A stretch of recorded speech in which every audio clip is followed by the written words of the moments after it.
மூணார் தேவிகுளம் பள்ளிவாசல் சின்னக்கானல் பஞ்சாயத்துகளில் சுத்த தண்ணீர் இணைப்பு கொடுக்கும் வாட்டர் அத்தாரிட்டியின் ஜலஜீவன் திட்டத்திற்கு துவக்கம் குறிக்கப்பட்டது. மாட்டுப்பட்டி அணையிலிருந்து பல்வேறு பஞ்சாயத்துகளில் உள்ள வீடுகளுக்கு தண்ணீர் இணைப்பு கொடுக்கப்படுகிறது.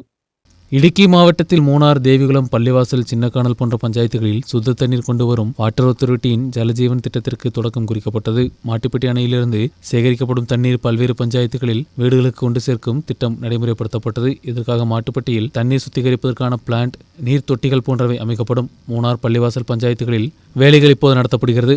மூணார் நகர் பகுதியில் இதற்கான குழாய்களும் வைக்கப்பட்டது. தேவிகுளம் சின்னக்கானல் பஞ்சாயத்துகளில் உள்ள வேலைகள் உடனடியாக தொடங்கப்படும். திட்டம் நிறைவு பெறுவதோடு இந்த பகுதியில் குடித்தண்ணீர் பற்றாக்குறைக்கு தீர்வு காண முடியும் என்றும் எதிர்பார்க்கப்படுகிறது. 2026 மார்ச்சுக்கு முன்பு திட்டம் நிறைவு செய்ய லட்சியமிடப்பட்டுள்ளது. சென்ட்ரல் கவர்மெண்ட்டும் ஸ்டேட் கவர்மெண்டுடைய பஞ்சாயத்து வகையில் தொடங்கப்பட்ட ஜலஜீவனுடைய பദ്ധதி இன்னைக்கு தொடக்கம் குறிக்கப்பட்டிருக்கிறது. ஏகதேசம் 3500 டாப்பு காலனியில், நியூ காலனி, லட்சம் colony, settlement colony, MG colony, Rajiv Gandhi colony, இக்கா நகர், இது போன்ற டவுனு பாகம், பழையமுனார் கேஎஸ்ஆர்டி பஸ் ஸ்டாண்டு வர இந்த பദ്ധதி நடப்பிலாக்கப்படும்.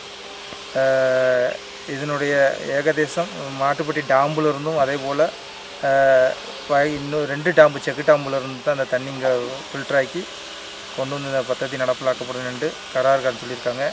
ஏகதேசம் 2025 இந்த டிசம்பர் மாதத்துக்குள்ளே இந்த ஜலஜீவனுடைய பദ്ധதி பூர்த்தியாக்குவோம் என்று. News bureau, Munnar.